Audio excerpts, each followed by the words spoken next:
A B C D F എന്നീ രണ്ട് മൂന്നക്ക സംഖ്യകളിൽ A B C D E F എന്നിവ വ്യത്യസ്തമായ പൂജ്യമല്ലാത്ത അക്കങ്ങളാണ്.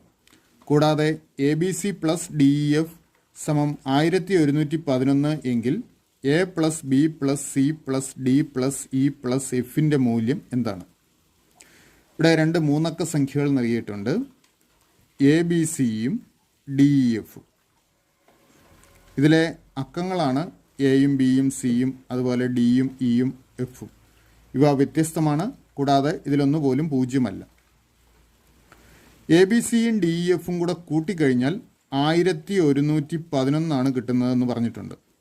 അങ്ങനെയെങ്കിൽ A plus B plus C plus D plus E plus എഫിൻ്റെ വാല്യൂ എത്രയെന്ന് കണ്ടുപിടിക്കണം. അതായത് ഈ അക്കങ്ങളുടെ തുക എത്രയെന്ന് കണ്ടുപിടിക്കണം. എ ബി സി അതുപോലെ ഡി ഇ എഫ് ഈ അക്കങ്ങളുടെ തുക എത്രയെന്ന് കണ്ടുപിടിക്കണം. അപ്പോൾ നമുക്ക് ഇത് കൂട്ടുന്ന ക്രിയയൊന്ന് നോക്കാം. അതിലൊന്നും പോലും പൂജ്യമല്ല. സിയും എഫും കൂടെ കൂട്ടി കിട്ടുന്ന വാല്യൂ ആണ് നമ്മളിവിടെ എഴുതുന്നത്. അപ്പോൾ സിയും എഫും കൂടെ കൂട്ടുമ്പോൾ 11 വന്നാലേ നമുക്കിവിടെ 1 എഴുതാൻ പറ്റുള്ളൂ. അപ്പോൾ സി പ്ലസ് എഫ് 11 ആയിരിക്കും. 11 കിട്ടുമ്പോൾ നമ്മൾ 1 ഇവിടെ എഴുതി, ശിഷ്ടം 1 ഉണ്ട്, ആ ശിഷ്ടം ഇവിടെ കൂട്ടിച്ചേർത്തുന്നു. അപ്പോൾ അടുത്ത ക്രിയ എന്താണ്? ഇയും ബിയും ഒന്നും കൂടെ കൂട്ടുന്നു. ഇയും ബിയും ഒന്നും കൂടെ കൂട്ടുമ്പോൾ 11 വരുന്നതുകൊണ്ടാണ് നമ്മൾ വീണ്ടും ഇവിടെ 1 എഴുതുന്നത്. ഇയും ബിയും ഒന്നും കൂടെ കൂട്ടുമ്പോൾ 11 വരുമെങ്കിൽ ഇയും ബിയും കൂടെ കൂട്ടുമ്പോൾ എത്ര വരണം? 10 വരണം. അപ്പോൾ ഇ പ്ലസ് ബി 10 ആയിരിക്കും.